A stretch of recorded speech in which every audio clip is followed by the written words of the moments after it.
terjadi karena perubahan tidur dan perubahan makan tadi. Kemudian yang ketiga, karena kita berpuasa tentu tidak ada makanan ataupun minuman yang masuk ke dalam tubuh kita, sehingga itu akan mempengaruhi keseimbangan cairan dan energi kita. Jangan lupa bahwa pada saat puasa itu bukan hanya makanan yang perlu diperhatikan, tetapi juga cairan atau minuman. Nah, yang keempat, pada saat kita melakukan ibadah puasa, biasanya orang yang biasanya mungkin aktif berolahraga atau aktif bergerak itu biasanya jadi sedikit berkurang ya frekuensi olahraganya, karena memang kita juga pada bulan puasa itu tidur itu juga merupakan bagian dari ibadah. Jadi pasti aktivitasnya banyak yang berkurang. Yang terakhir adalah perubahan hemostasis glukosa atau perubahan dari kadar gula darah dalam badan kita. Karena semua ini akan mempengaruhi kadar gula darah, terutama pada pasien-pasien yang mengalami diabetes. Slide. Nah, ini saya akan menyampaikan sedikit ya, mungkin akan saya simpelkan bahasanya. Jadi sebenarnya apa sih yang terjadi pada pasien diabetes sehingga kadang-kadang pada pasien diabetes itu kita ada yang anjurkan tidak puasa. Jadi pada saat kita berpuasa kan tidak ada makanan yang masuk ke dalam badan kita. Ini tidak bisa pakai pointer ya Bapak, karena ini pakai LED, jadi pakai pointer juga cahayanya nggak tembus ke layarnya. Jadi yang paling atas itu, jadi pada saat kita puasa kan kita tidak makan. Artinya pada saat kita tidak makan, tidak ada sumber glukosa yang masuk ke dalam tubuh kita. Tidak adanya glukosa, jadi tidak akan ada ketika kita tidak makan, insulin itu juga tidak bekerja. Yang biasanya insulin itu akan keluar ketika kita mengkonsumsi makan, itu insulin akan keluar secara fisiologis. Nah, pada pasien-pasien diabetes, dia sudah terjadi resistensi insulin biasanya. Pada pasien-pasien diabetes itu akan terjadi resistensi insulin atau sekresi insulinnya terganggu. Sehingga pada saat pasien tidak puasa, insulinnya memang tidak bekerja atau tidak dihasilkan pada saat itu, tetapi ada hormon kontraregulator insulin atau hormon-hormon yang bekerja berlawanan kerjanya dengan insulin. Hormon-hormon inilah nanti yang akan menyebabkan pada pasien-pasien diabetes ini akan terjadi gluconeogenesis. Artinya kita itu ketika makan, gula itu akan disimpan sebagai cadangan energi di otot maupun di hati. Jadi gluconeogenesis adalah proses untuk merubah cadangan gula tadi yang ada di otot, yang ada di hati, untuk dirubah menjadi glukosa. Nah, hasil pemecahannya itu banyak membentuk asam lemak bebas, dan asam lemak bebas inilah yang tidak baik kalau terbentuk kalau terjadi secara berkepanjangan, karena akan membuat pasien diabetes itu berada dalam keadaan ketogenesis. Nah, itulah yang tidak baik yang akan terjadi pada pasien-pasien diabetes ketika puasa, terutama jika kadar gula darahnya selalu dalam keadaan tinggi atau lebih dari 250. Slide.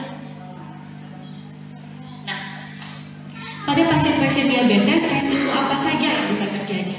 Yang pertama adalah karena tidak adanya masuk makanan, kemudian obat juga dikonsumsi, itu resiko hipoglikemianya besar. Hipoglikemia adalah keadaan gula darah kurang dari 70 mg per desiliter. Namun ada yang namanya hipoglikemia relatif. Nah, hipoglikemia relatif inilah yang kalau saya perhatikan sering dialami oleh pasien-pasien diabetes. Hipoglikemia relatif ini adalah suatu keadaan di mana gula darahnya masih di atas 70, tetapi sudah muncul gejala-gejala hipoglikemia. Gejala-gejalanya itu seperti sakit kepala, hoyong, berkeringat dingin, dan rasa lapar yang luar biasa. Itu adalah gejala-gejala dari hipoglikemia. Nah, kalau terjadi hipoglikemia relatif, ini bukan hipoglikemia murni, tetapi bisa saja tubuh Bapak Ibu sekalian itu masih melakukan penyesuaian, karena biasanya gula darahnya kan tinggi di atas 200, tapi baru kali ini gula darahnya bagus nih di bawah 200 atau bahkan mungkin di bawah 140. Tapi karena sudah terbiasa dengan gula darahnya tinggi, begitu gula darahnya bagus tuh muncul gejalanya seperti rasa lapar, koyo. Tapi itu bukan hipoglikemia. Hipoglikemia adalah kalau gula darahnya di bawah 70. Nah, ternyata pada bulan Ramadan resiko terjadinya hipoglikemia ini meningkat sampai 5 kali lipat. Jadi makanya harus berhati-hati. Jadi pasien diabetes itu pada saat melakukan ibadah puasa jangan sampai tidak sahur. Dan obat-obatnya juga nanti harus diperhatikan. Nanti ada dijelaskan di belakang. Yang kedua, pasien-pasien diabetes itu mengalami hiperglikemia. Jadi bukan berarti karena puasa gula darahnya turun. Seperti tadi yang saya sudah jelaskan di slide berikutnya, bisa saja proses pemecahan cadangan gula itu terjadi. Sehingga akibatnya adalah walaupun dia puasa, tetap terjadi hiperglikemia, yaitu gula darahnya di atas 250.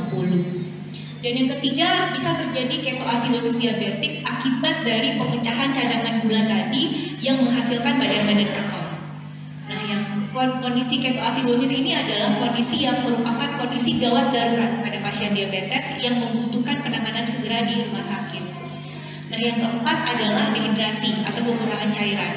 Karena pada saat kita puasa, kita tidak hanya tidak makan, tetapi juga kita tidak minum ya. Jadi pasti kita kekurangan cairan. Nah, yang kelima, mudah terjadi trombosis, yaitu darahnya menjadi kental. Ini biasa terjadi pada orang-orang yang mengalami dehidrasi. Nah, ini faktor-faktor yang dapat mempengaruhi penyandang diabetes yang berpuasa selama bulan Ramadan. Faktor-faktornya itu bisa yang terkait bulan Ramadannya sendiri, faktor-faktor yang terkait diabetesnya sendiri, dan faktor-faktor yang terkait individunya atau orangnya. Jadi kita bulan puasa di Indonesia itu rata-rata puasanya lebih kurang 13 jam satu hari. Karena kita subuh jam 5:30, buka puasa mungkin jam 7, jadi 13 jam kurang lebih lah. Nah, di luar negeri itu kadang-kadang puasanya bisa sampai 18 jam, 20 jam gitu. Jadi kita sangat beruntung berpuasa di daerah yang tropis. Karena lamanya berpuasa itu tentu pengaruhnya sangat besar, apalagi pada pasien-pasien yang diabetes. Kemudian musim saat puasa, kita berada di daerah tropis, panas, dan pada saat terik matahari itu resiko dehidrasi akan menjadi lebih besar, ya. Kemudian ada faktor-faktor yang lain. Kemudian faktor-faktor yang terkait diabetesnya tentu berapa lama diabetes, kemudian bagaimana kadar kontrol gulanya selama ini, apakah dia sering hipoglikemi atau sering mengalami hiperglikemi, itu menjadi faktor-faktor juga yang mempengaruhi pasien diabetes. Selanjutnya adalah individu atau pasien diabetesnya sendiri. Pasien-pasien yang diabetes yang berusia lebih muda dibandingkan pasien-pasien diabetes yang berusia lanjut tentu daya tahan daya tahan tubuhnya berbeda. Jadi ini juga bisa mempengaruhi jalannya ibadah puasa sendiri. Slide. Nah, idealnya kami yang berada di poliklinik endokrin itu 1 bulan sebelum puasa kita akan melakukan screening kepada Bapak Ibu sekalian pasien-pasien diabetes untuk menetapkan apakah Bapak Ibu sekalian berada dalam resiko yang mana untuk melakukan ibadah puasa. Nah, ini nanti ada poin-poinnya. Ada elemen risiko yang bagian hitam, kemudian ada nilainya. Ini ada 14 item yang dinilai untuk stratifikasi risiko pada pasien-pasien diabetes. Ini bisa Bapak Ibu sekalian hitung untuk diri Bapak Ibu sekalian sendiri. Kira-kira Bapak dan Ibu berada dalam kondisi yang mana? Walaupun mungkin ada beberapa item yang dokternya yang lebih bisa menilai ya.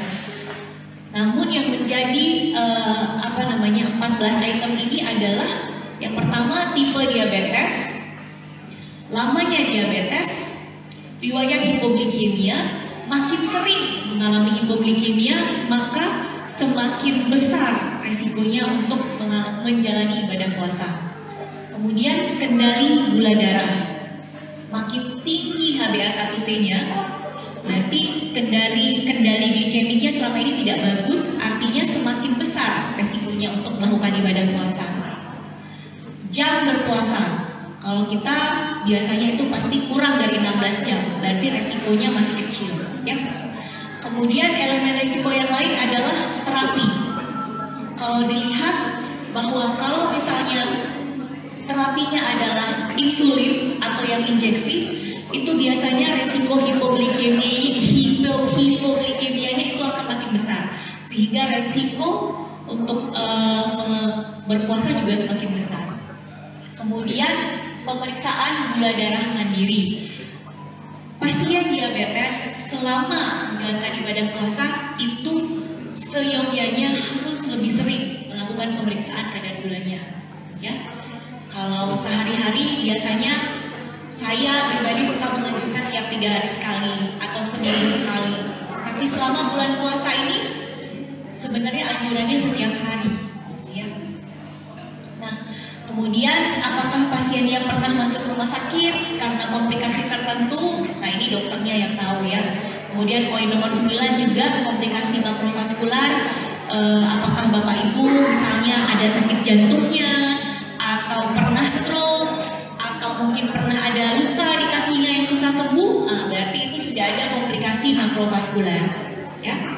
Kemudian apakah sudah terganggu ginjalnya, bagaimana fungsi ginjalnya, kemudian apakah hamil atau tidak, apakah berusia lebih dari 70 tahun atau tidak, kemudian poin 13, pekerjaannya apa, apakah masih bekerja atau di rumah, dan yang terakhir adalah bagaimana riwayat puasa sebelumnya.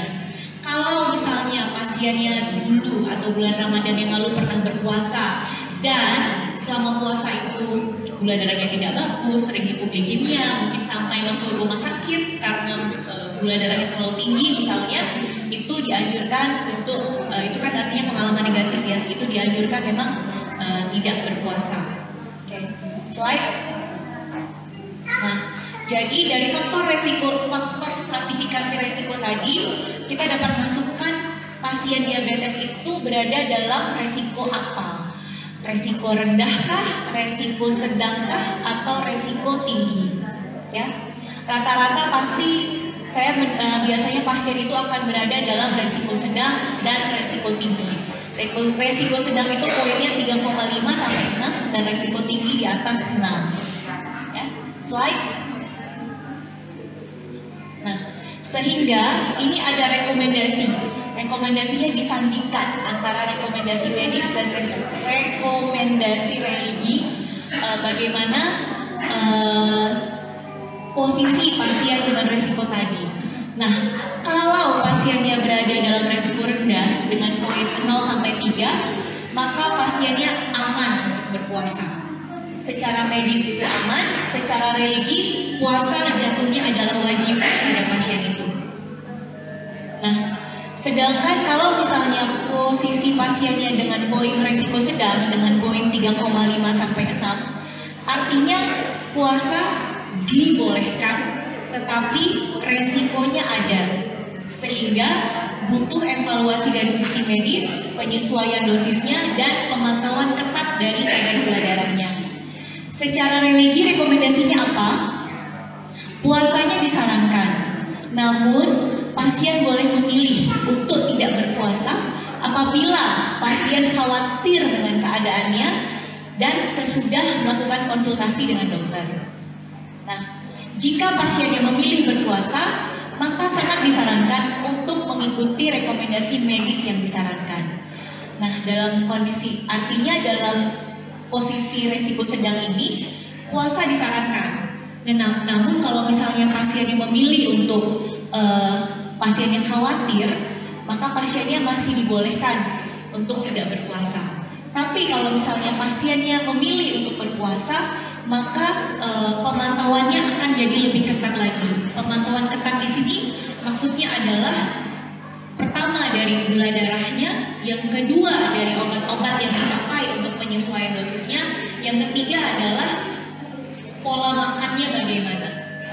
Slide. Oh ya, satu lagi, kalau misalnya resikonya tinggi atau lebih dari 6 poin, itu dianjurkan untuk tidak berpuasa. Ya. Slide.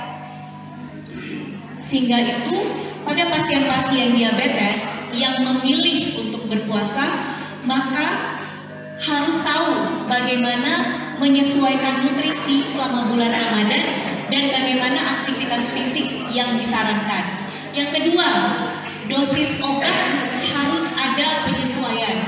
Yang ketiga, lakukan pemantauan glukosa darah dengan lebih rutin dan lebih sering. Yang keempat, dan tahu pasien diabetes ini harus tahu kapan dia harus membatalkan puasanya. Jadi ada 4 yang harus diperhatikan. Makannya bagaimana, olahraganya apa. Yang kedua, dosis obatnya mana yang harus diubah dan kapan minumnya. Yang ketiga, gula darah harus lebih sering dikontrol dan kapan-kapan saja periksanya. Yang keempat, kapan pasien diabetes itu harus buka puasa. Slide. Ini adalah tentang nutrisi dan cairan. Nanti sesudah ini akan ada edukasi berikutnya oleh Ibu Erni yang akan lebih membahas lebih dalam lagi tentang nutrisi dan nutrisi terutama ya pada pasien diabetes. Hanya saja yang ingin saya sampaikan adalah pada saat kita puasa siang kita tidak makan. Artinya pasti nanti akan ada perubahan besaran jumlah makanan yang kita konsumsi pada saat sahur dan pada saat buka puasa. Pasien diabetes itu dianjurkan makan sampai 6 kali sehari, 3 kali makan besar, 3 kali snack. Nah, oleh karena itu pada saat bulan puasa itu ngatur makan besarnya bagaimana, ngatur snacknya bagaimana, nah itu nanti akan dijelaskan oleh Bu Erni. Kemudian yang paling penting dan tidak kalah pentingnya, satu yang biasa kita lupakan adalah minuman. Jadi biasanya kita buka puasa itu minumnya cukup 1 gelas aja, baru habis itu makannya banyak gitu ya. Jadi jangan lupa minuman ini penting. Jadi jangan sampai jangan sampai pasien diabetes itu dehidrasi. Karena kalau dehidrasi itu kayak saya bilang tadi bisa mudah sekali terjadi trombosis dan ini akan diperberat kalau misalnya gula darahnya sering tinggi, karena gula darah yang tinggi itu juga akan memicu terjadinya kekurangan cairan pada pasien-pasien diabetes. Jadi dianjurkan kita itu minum 30 sampai 50 cc per kilogram berat badan. Jadi kalau Bapak Ibu beratnya 50 kg, itu berarti jumlah cairannya berapa tuh? Berarti sekitar 1.500 sampai 2.500 cc per hari. Itu kalau yang 50 kg. Pasti kebanyakan lebih kan ya. Nah, berarti harus lebih banyak lagi cairan yang dikonsumsi. Nah, cairan ini air putih ya maksudnya Bapak Ibu. Jadi misalnya Ibu minumnya tuh ada teh tawar, ada air putih, ya. Mungkin nanti ada diabetasol juga minum. Nah, itu total semuanya itu tadi 1.500 sampai 2.500 cc. Jadi kalau misalnya nanti diabetasolnya udah 250 cc misalnya, berarti sisanya itu nanti air putihnya gitu. Jadi total cairan itu semua yang diminum, mau air putih, teh ataupun diabetasol tadi. Ya. Slide.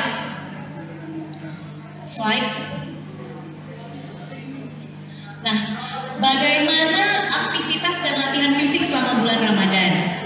Jadi kalau Bapak Ibu sekalian itu biasanya olahraga pada sore hari, pada bulan puasa itu dianjurkan olahraganya itu di pagi hari. Olahraganya itu yang intensitas ringan sampai sedang. Artinya jalan kaki yang lambat, bukan jalan cepat, gitu ya. Kenapa tidak dianjurkan untuk sore hari? Karena di sore hari itu resiko untuk terjadi hipoglikemianya makin besar, ya. Jadi makanya dianjurkan di pagi hari. Kemudian pada saat kita puasa itu kan malamnya itu kita sholat tarawih ya. Sholat tarawih itu kan ada gerakan-gerakan ruku, sujud, kemudian berdiri dari sujud itu juga gerakannya cukup banyak. Apalagi kalau misalnya tarawihnya itu rakaatnya banyak gitu. Jadi itu juga bisa dihitung sebagai salah satu aktivitas fisik kita selama melakukan ibadah puasa selama di bulan Ramadan. Slide. Nah, ini yang penting. Bagaimana penyesuaian obat. Jadi kalau Bapak Ibu nanti kontrol di poliklinik endokrin, jangan lupa tanyakan ini, dokter, saya gimana obat saya selama bulan Ramadan? Siapa tahu dokternya lupa untuk memberikan penyesuaian dosis. Jadi Bapak Ibu yang tolong ingatkan dokternya untuk penyesuaian dosis obat-obat Bapak Ibu sekalian di bulan puasa. Nah, di sini ada yang masih pakai obat minum, yang pakai obat minum aja siapa? Yang obat minum. Oke. Pel. Yang pakai insulin? Wah, banyak yang pakai insulin ya. Oke. Jadi di rumah sakit kita ini obat-obat yang keluar dari poliklinik endokrin itu glimepirid, gliclazid. Ada nggak yang pakai glimepirid, gliclazid atau glibenclamid? Bapak? Metformin dengan glimepirid, ya? Oke. Glimepiridnya berapa kali, Pak? Metformin 1 kali sehari, glimepirid 1 kali sehari. Oke. Jadi glimepirid kalau sebelum bulan Ramadan 1 kali sehari, maka pada bulan Ramadan itu juga 1 kali sehari diminum pada saat buka puasa. Ya, jadi bukan pada saat makan sahur, tapi pada buka puasa. Kalau metformin, kalau minumnya sebelum puasa 1 tablet, pada saat Ramadan juga tetap 1 tablet, tetapi juga dikonsumsi pada saat buka puasa. Ya, jadi kalau untuk sulfonylurea, glimepirid itu grup besar obatnya namanya sulfonylurea. Itu sebenarnya kalau 1 tablet tidak ada penyesuaian dosis. Tapi kalau diminum 2 kali sehari atau 2 tablet 1 hari itu ada penyesuaian dosisnya menjadi 1,5 tablet. Kalau metformin ini sebagian besar biasanya pakai obat minum atau pel itu obatnya metformin. Metformin itu tidak ada penyesuaian dosis. Tetapi kalau pasien yang minum sampai 3 tablet 1 hari, maka yang dirubah adalah jumlah tablet yang diminum. Biasanya kan kalau 3 kali sehari itu berarti pagi, siang, malam. Nah, pada saat puasa, kalau dia minum 3 tablet, maka 2 tablet diminum pada saat buka puasa, 1 tablet diminum pada saat makan sahur. Jadi untuk metformin tidak ada perubahan. Ada yang pakai thiazolidinedione nggak? Pioglitazone? Ada? Oke. Jadi kalau yang pakai pioglitazone itu juga tidak ada penyesuaian dosis ya, Bapak Ibu, yang paling bawah tuh. Jadi misalnya pioglitazone itu 1 kali sehari, jadi tetap diminum 1 kali sehari pada saat buka puasa, ya. Selanjutnya slide berikutnya. Nah, ada yang pakai Galvus? Ada. Oke. Kalau pakai Galvus itu kan biasanya di poli dikasih 2 kali sehari ya. Jadi tetap dosisnya sama. Diminum pada saat buka puasa 1 tablet, pada saat sahur 1 tablet. Ya. Obat yang di bawah ini kayaknya nggak ada nih di poliendokrin, nggak ada. Oke ya. Nah, slide berikutnya. Nah, ini nih yang pakai insulin. Siapa di sini pakai insulinnya Bapak Ibu 4 kali suntik 1 hari? 4 kali suntik, berarti 3 kali sebelum makan, 1 kali jam 10 malam. Oke ya? Oke. Jadi yang pakai insulin 4 kali suntik, untuk insulin yang dikasih sebelum makan suntik berarti kan ibu kan biasanya. Oke. Jadi pada saat puasa yang siang jelas tidak disuntik karena kan tidak makan, ya. Jadi yang siang jangan disuntik pada saat bulan Ramadan karena kita nggak ada makan. Nah, bagaimana yang biasa dipakai pada saat makan pagi, ya? Jadi kalau misalnya Bapak Ibu pakai insulin biasanya pagi hari, misalnya katakanlah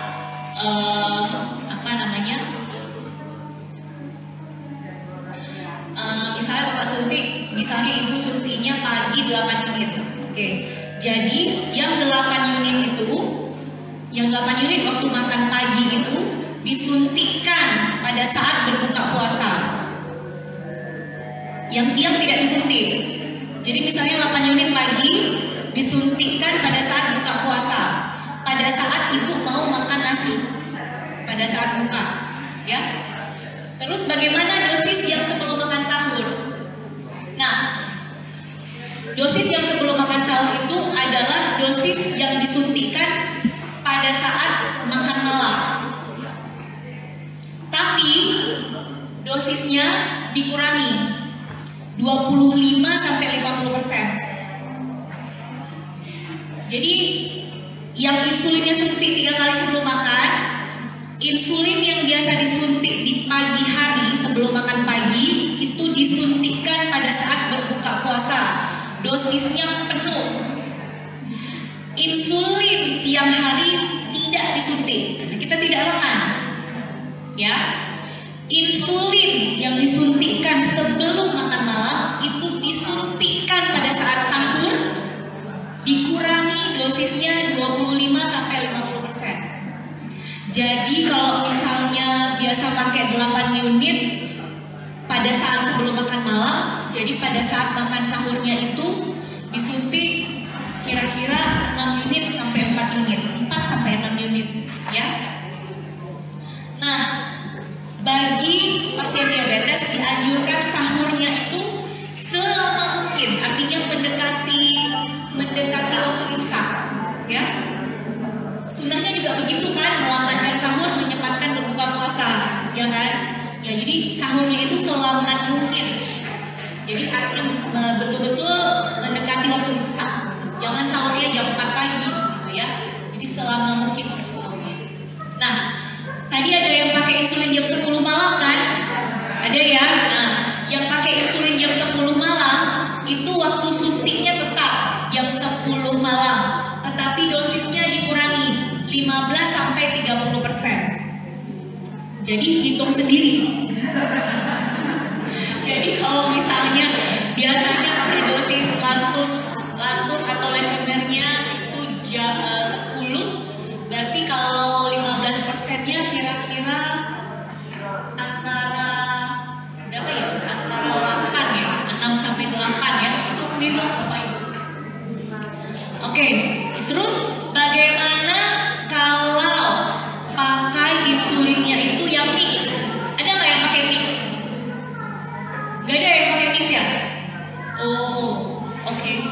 Jadi kalau misalnya insulin mix ini juga ada yang ada perubahan dosisnya, terutama yang untuk makan sahurnya. Jadi kalau untuk mix, dosis yang biasa pagi hari itu disuntikkan sebelum berbuka puasa, yang biasa disuntikkan sebelum makan malam itu disuntikkan pada saat sahur, tapi dikurangi dosisnya 20 sampai 50%. Slide. Ada yang pakai ini, ada yang pakai Rizodek. Ada yang pakai Rizodek. Oke. Jadi Bapak pakai Rizodeknya berapa kali suntik satu hari? 2 kali. Berarti sebelum makan pagi sama sebelum makan malam ya. Oke. Jadi kalau misalnya Bapak pakai 2 kali sehari, yang dosis pagi itu disuntikkan sebelum berbuka puasa dengan dosis yang tetap penuh. Dosis waktu sahur itu dosis yang biasa Bapak suntik sebelum makan malam, dikurangi dosisnya 30 sampai 50%. Ya Pak ya? Ya, kira-kira gitu range-nya ya Pak ya. Itu sendiri Pak, dikurangi 30 sampai 50% di saat makan sahur. Ya Pak ya? Pada saat buka itu penuh dosisnya. Kalau Ibu pakainya berapa kali? 2 juga. Nah, jadi seperti tadi Ibu ya, yang dikurangi dosisnya yang sebelum makan sahur 30 sampai 50%. Pas buka puasa tetap dosisnya penuh. Dosis sebelum makan pagi. Ya. Oke. Slide. Nah, kapan aja pemantauan gula darah pada pasien diabetes selama bulan puasa? Ada 7 waktu sebenarnya. Jadi sebelum sahur, pagi hari, siang hari, sore hari, kalau berbuka, 2 jam sebelum kita mau tidur. yang dianjurkan. Sama satu kali lagi adalah kapanpun kira-kira ada keluhan. Keluhannya terutama keluhan yang berkaitan dengan hipoglikemia. Atau keluhan hipoglikemia misalnya sakit kepala, lemas biasanya ya. Kalau rasanya lemas sekali itu kapanpun boleh melakukan pemeriksaan kadar gula darah. Ini yang dianjurkan. Sebenarnya yang paling baik itu diperiksa adalah sebelum sahur dan jam jam 10 pagi sebelum sahur, jam 10 pagi, dan satu lagi adalah ketika 2 jam sesudah berbuka. Slide berikutnya. Nah, kapan pasien diabetes itu harus membatalkan puasanya? Yang pertama adalah jika terjadi hipoglikemia atau gula darah kurang dari 70 mg per desiliter. Tandanya apa? Itu tangan gemetar, berkeringat dingin, lapar, kadang-kadang pingsan, kemudian sakit kepala. Pokoknya kalau yang pernah mengalami hipoglikemia gak akan pernah lupa sensasinya seperti apa. Pasti akan ingat seumur hidup karena hipoglikemia itu sangat tidak enak. Jadi kalau misalnya ada keluhan seperti ini, segera periksa gula darahnya. Kalau di bawah 70, itu harus batal puasanya. Karena harus makan, harus minum air gula.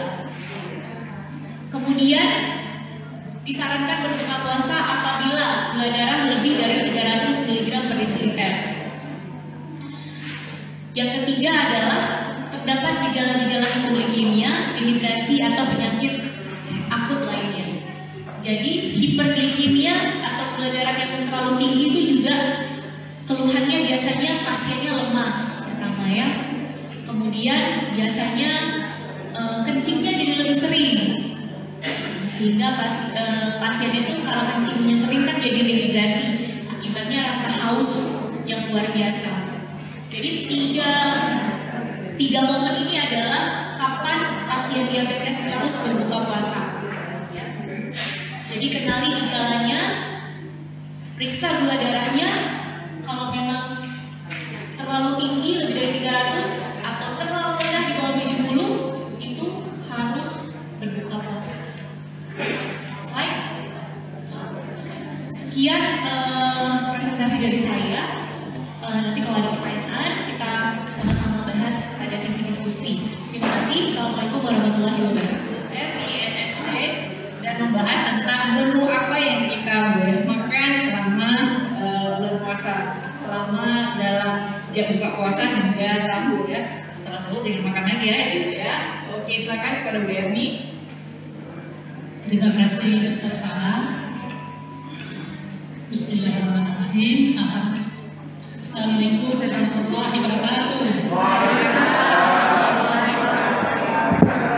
Alhamdulillah, dengan izin Allah kita hari ini dapat berkumpul di tempat yang tercinta ini. Mengapa? Karena kita akan bersama ya, baik untuk mempersingkat waktu kita akan mengulang kaji ya. Karena mengapa? Karena kita sudah setiap tahun menjalankan puasa Ramadan. Jadi kita sudah paham tentang bagaimana pola Ramadan ya. Ini hanya sekedar ulang kaji. Diabetes dan Ramadan. Jadi yang penting ibu ingat bahwa kebutuhan kalori per hari sekarang ini sama seperti bulan puasa. Maksudnya apa? Misalnya kebutuhan kalori kita 1.700 kalori per hari. Bulan puasa seperti itu juga. Sesuai kebutuhan zat gizinya, karbohidrat, protein, lemak itu harus 100% ya. Kalau jadwalnya aja coba. Biasanya kita makan hari-hari, makan utama 3 kali sehari, selingan 3 kali, ada yang 2 kali.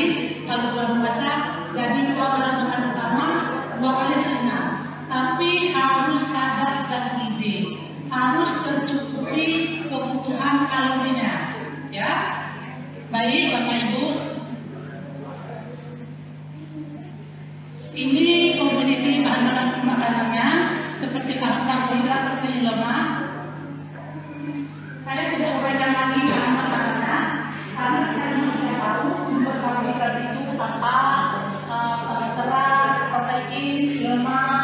Pemahami itu semua sudah tahu ya.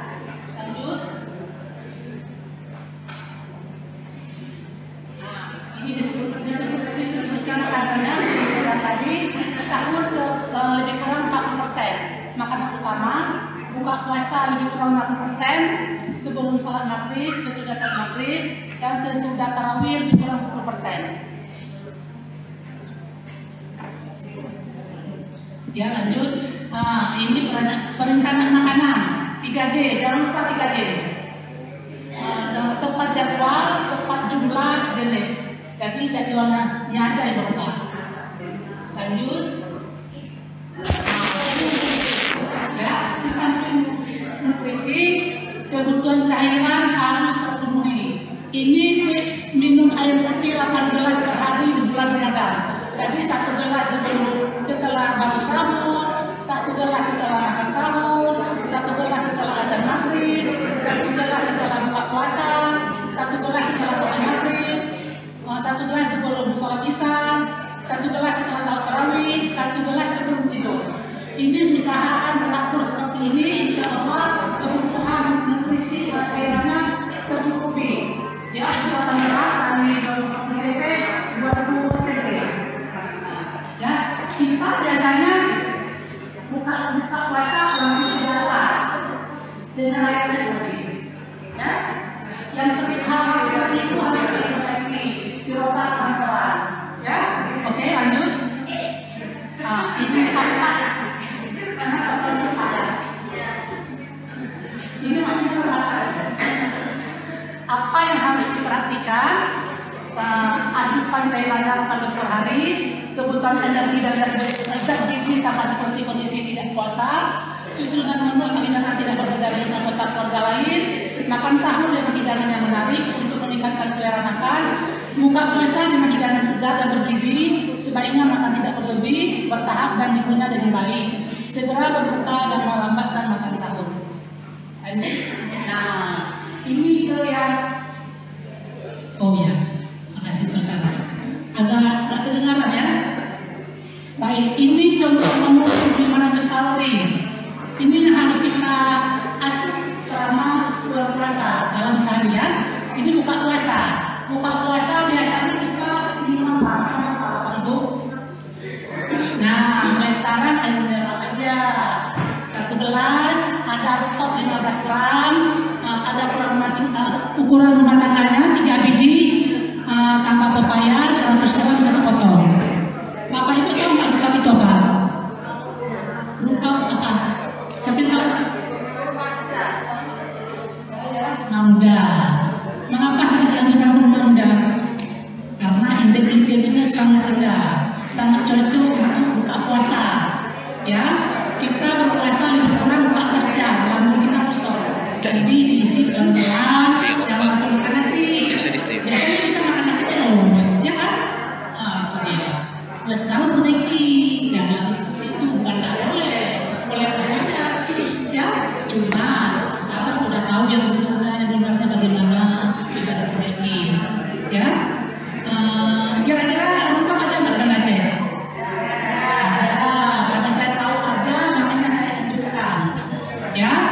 Tapi kalau nggak ada, boleh diganti sama kurma kering. Tapi jangan berlebihan, terlalu banyak sampai kenyang, nggak gitu, ya. Terus saya anjurkan kalau bisa bukan kurma setiap hari, kalau bisa ada siklus menu per 5 hari, minimal per 3 hari. Jadi misalnya besok hari ini rutop, yang kedua nanti risol suka nggak risol sama bawang? Itu terus yang diminum, itu terus yang dimakan. Kenapa? Sepanjang jalan itu terus yang disajikan. Itu yang harus kita lakukan, ya. Udah bertahun-tahun puasa itu terus yang diisi, ya. Nggak ada perbaikan yang ada nggak? Habis 1 setengah puasa selalu tinggi. Itu tidak kita harapkan. Dengan sudah ada penjelasan seperti ini, semakin ada perbaikan, pada semakin baik, biasa semakin baik. Baik Bapak ya. Oke. Ini di sini kan ada air selasi. Saya harap saya minta bersahabat sama selasi sekarang mulai sekarang ini.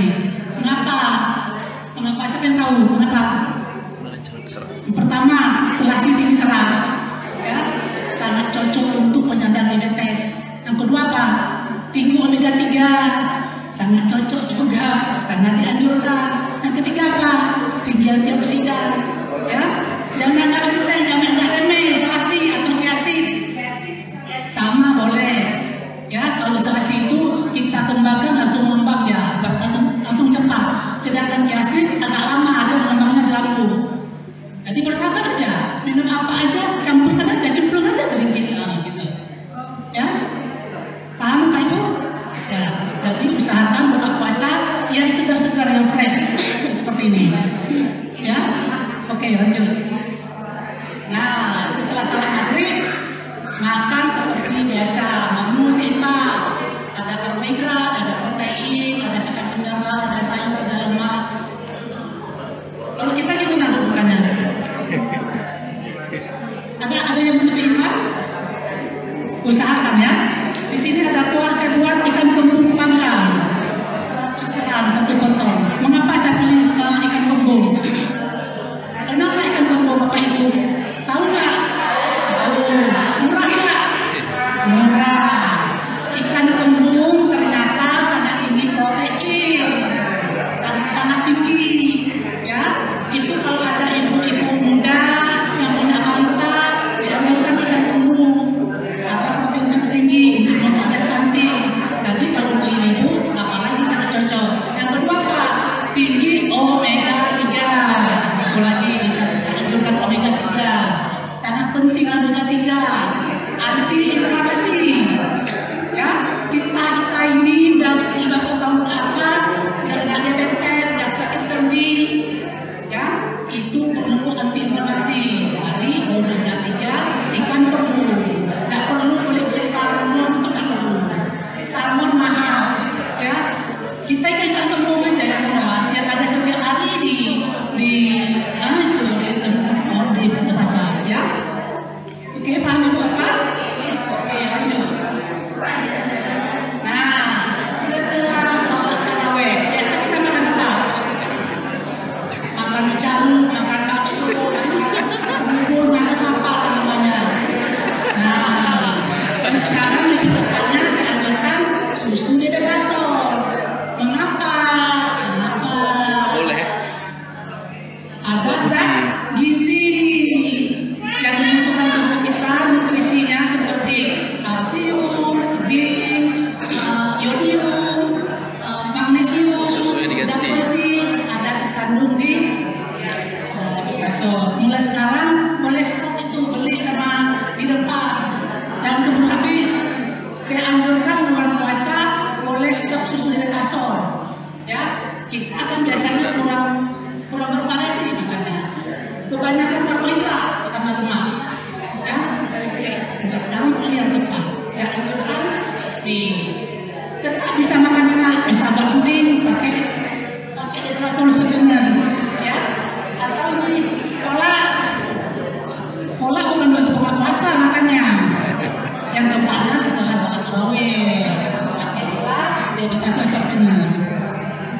Ya, di sini juga ada minumannya, estellernya pakai selasi. Nah, iya, pilih salah satu itu kan contoh-contoh. Jangan pernah dimakan. Ya sekarang buat esteller pakai susu apa Bu? Kalau susu Kental manis. kalau coba di jalan atau pakai santan. Mulai sekarang ganti susunya dextrosol. Campur pakai kelapa boleh, lebih wangi, lebih enak. Coba aja, nanti pakai selasi, pakai alpukat, ya, makanan yang dibutuhkan tubuh kita. Jangan pilih yang udah lah, yang dibutuhkan itu udah bisa ditinggalkan, disingkirkan, ya. Itu hanya nafsu mata aja. Keluar dari rumah, dari pinggir jalan, itu semua yang disajikan. Semua ini. Kamu ya, oke, lanjut. Nah, ini untuk sahur. Sahur juga menu seimbang. Ada komposisi karbohidrat, protein, lemak, vitamin mineral. Ya, ini saya buat menunya semur daging, bukan daging sirup, bukan rendang. Saya tidak saran, tidak anjurkan itu. Ya, jangan lagi usahakan kalau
protein serat yang bagus, membuat lama cerna, lama terasa lapar. 150 gram, Ya, bisa kita enggak? mana macam-macam 150 gram. bagus. Makan nasinya. Katanya lemak, itu kita tinggalkan. Kita sama kembali Pak. Nah, yang dianjurkan kita, yang dilarang itu yang dilakukan. Iya, itulah harus diurus ke depan. Ya, iya. Macam apa saja, mau macam apa Ibu? Kedelai boleh, kacang boleh. Nah, kacang di sini kan ada terbatas, ya. Oke, ya. Iya tuh gue sih. Oke, Ini bilang nih kapasitas 50 aja. Siapa duluan masuk lah. Dehidrasi yang berpuasa sama dengan ketika tidak berpuasa, minum air putih 8 sampai 10 gelas per hari untuk menghindari dehidrasi. Segerakan berbuka, sahur di akhir waktu, dosis obat atau insulin sesuai dengan dokter. Oke Bu, paham Ibu?